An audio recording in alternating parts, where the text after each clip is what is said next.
Prince Harry and Meghan Markle's royal wedding is all but certain to be the most watched TV event of the year, but will they beat Will's and Kate's 26 million viewers?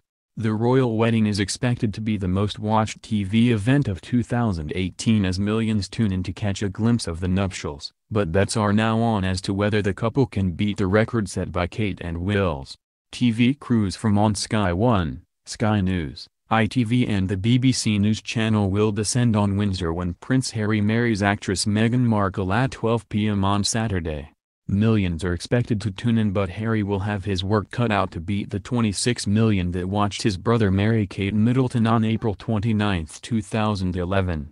10 UK channels broadcast Prince William's wedding ceremony in Westminster Abbey between 11 a.m. and 12:10 p.m., according to ratings company Barb. BBC One's full wedding day coverage attracted an average audience of 13.6 million, compared with 4.0 million for ITV. William tied the knot on a Friday, which had also been declared a bank holiday. Harry is making do with a normal Saturday, and one that coincides with the FA Cup final, so TV audiences may dip. The last time a royal wedding took place on a Saturday was on April 9, 2005. When Prince Charles married Camilla Parker Bowles. TV cameras were not allowed into Windsor Guildhall to broadcast the ceremony, but a televised service of blessing in St George's Chapel was broadcast on BBC One and attracted an audience of 7.4 million.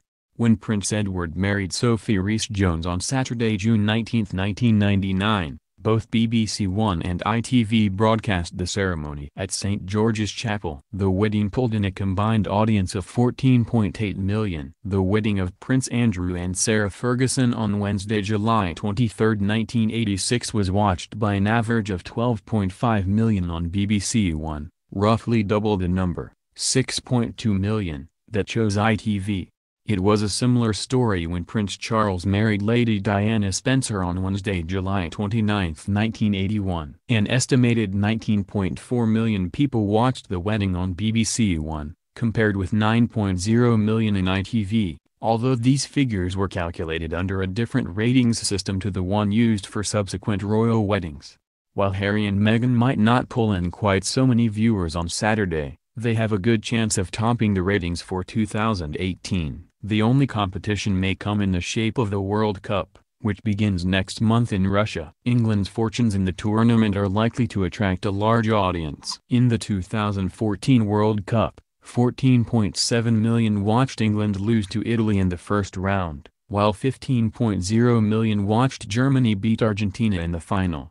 9 a.m. Members of the public who have been invited to watch the wedding day from the grounds of Windsor Castle begin to arrive. 9:30 a.m. Wedding guests begin arriving at the castle's famous round tower by coach. They will enter St George's Chapel through the south door and take their seats. 11:20 a.m. Members of the royal family begin arriving, entering via the Galilee porch, some on foot and others by car. 11:45 a.m. Harry and his brother the Duke of Cambridge are expected to appear at the chapel's west steps, probably on foot, walking past the thousands of spectators invited into the grounds of the castle.